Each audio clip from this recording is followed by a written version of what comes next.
আসসালামু আলাইকুম এভরিওয়ান, সবাই কেমন আছেন? আশা করি সবাই ভালো আছেন। আল্লাহর রহমতে আমিও ভালো আছি। আজকে আমার ছুটির দিন ছিল, ঈদের পরের দিন। তো সারাদিন আজকে বাসায় ছিলাম। তো বিকালবেলা আমার এই স্ট্রবেরি বাগানটার কথা মনে পড়ছে। তারপরে ভাবলাম যে একটু ঘুরে আসি স্ট্রবেরি বাগানটার ওখান থেকে। আমি আর একদিন আসছিলাম, ওই দিন একটু অন্ধকার হয়ে গেছিলো, তাই ভিডিও করতে পারি নাই। কিছু কালো ছিল, কিছু তাজা ছিল। তো ওরা এগুলো যদি বিক্রি করতে হয়তো অনেক টাকায় বিক্রি করতে পারতো। এইগুলো সুপারি যখন আমরা কিনতে যাই স্ট্রবেরি, অনেক দাম দিয়ে আমাদেরকে কিনতে হয়। কিন্তু জানি না এত বড় একটা ক্ষেত করে কিসের জন্য ওরা এরকম নষ্ট করে ফেলে দিল। আর এইগুলো না ওরা কাউকে দিবেও না যে তোমরা খাও, বা আমরা যদি চাই বা তা হয়তো বা দিতে পারে, কিন্তু মন থেকে কেউকে দিবে না। আর জাপানে মনে হয় এইটা নিয়ম নাই যে কারো জিনিস কারোরে দেওয়ার। কারণ প্রতিটা বাড়ির সামনে কিছু না কিছু ফল গাছ আছে, ওইগুলো নষ্ট হয়ে যাবে, ঝরে পড়ে যাবে, তারপর ওরা ফেলে দিবে, কিন্তু কাউকে দিবেও না। ওরা নিজেরাও খায় না, ওরা সৌন্দর্যের জন্য এগুলো চাষ করে।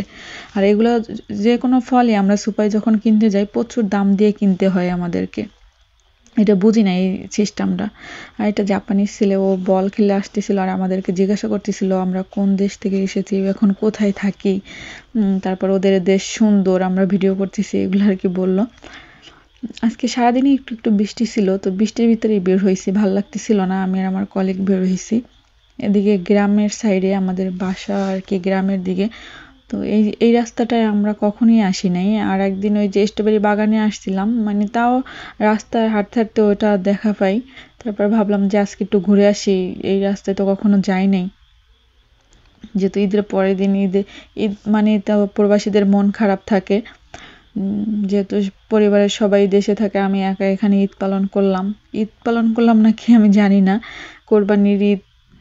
এখানে রাস্তাঘাট কি পরিষ্কার! জাপানের রাস্তাঘাট কিন্তু অনেক সুন্দর, ওরা ময়লা বাইরে ফেলে না। আমরা বাইরে গেলে একটা চকলেট খেলেও কিন্তু ওটা আবার আমাদের ব্যাগে করে নিয়ে আসতে হয় বাসায় ময়লা ফালানোর জন্য।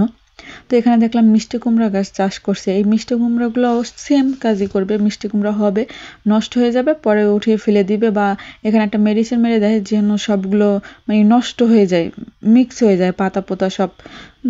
এটাই, ওরা ওকে দিবে না আর ওরা খাবেও না। কি জন্য যে এত টাকা দিয়ে চাষ করে আল্লাহ মাবুতি জানে।